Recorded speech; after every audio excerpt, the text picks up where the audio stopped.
Okay, I'm back. I just finished row 42 and now I'm ready to bind off. Before I do that, I want to show you something. So there are 3 blocks of characters. For the second block, I tried not to use the selvage stitch, so I didn't twist the yarn, or I didn't do the slip pair at the end of the row, and this is how it looks, as you can see. So the edge looks kind of wide open, and compared to the first one, which looks a little more integrated and better looking. So this is what happens if you don't do the edge solution. For the third block, I did the twisting of the yarns, but I did not do the selvage pair, the slip and slip through the back loop, and this is what happens.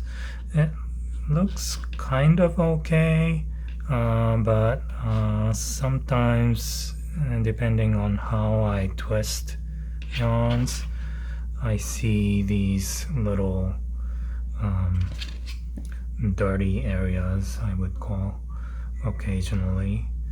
So that's this is also what happens if you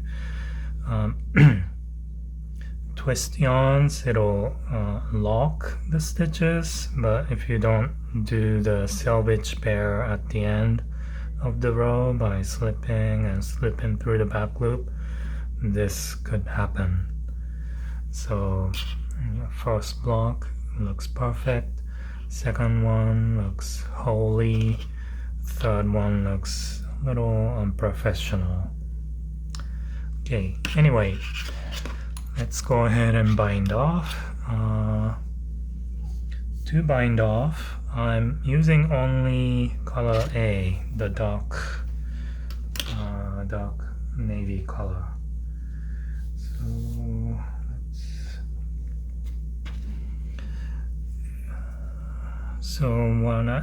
There are many ways to bind off, and you can probably find several ways to bind off on YouTube, but the way I like to do it is just using single color yarn. Work the first 3 stitches, so knit, purl, knit. So with the 3 worked stitches on the right needle, I'm going to take or pass the first stitch over the other 2 stitches. So pass it over, and then I just bound off the first stitch. And we'll repeat that by working the next purl stitch, and then pass the first one on the right needle over the other 2.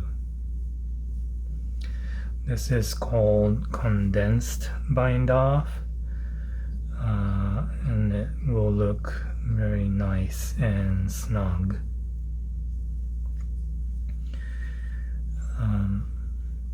The only difference from the regular bind off is you always work with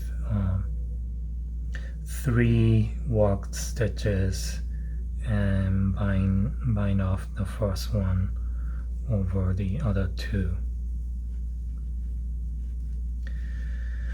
And we'll repeat that until the end of the row. So I'll meet you there.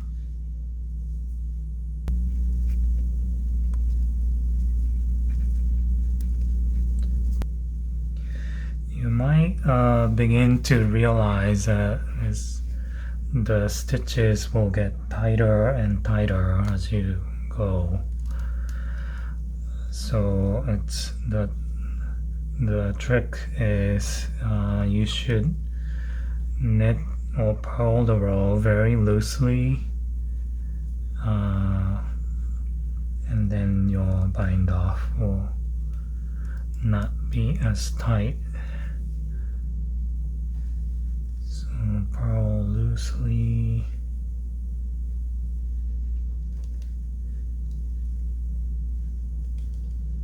Pass it over. Knit loosely.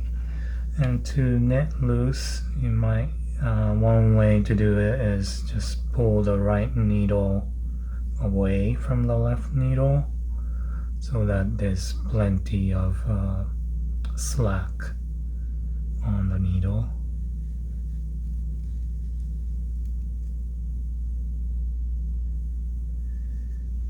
Make sure not splitting yarns.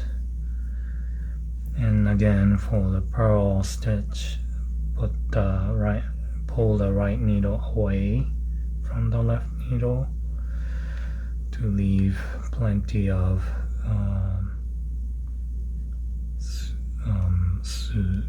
slug or slack. Sorry, my English. Okay, and then continue through the end of the row.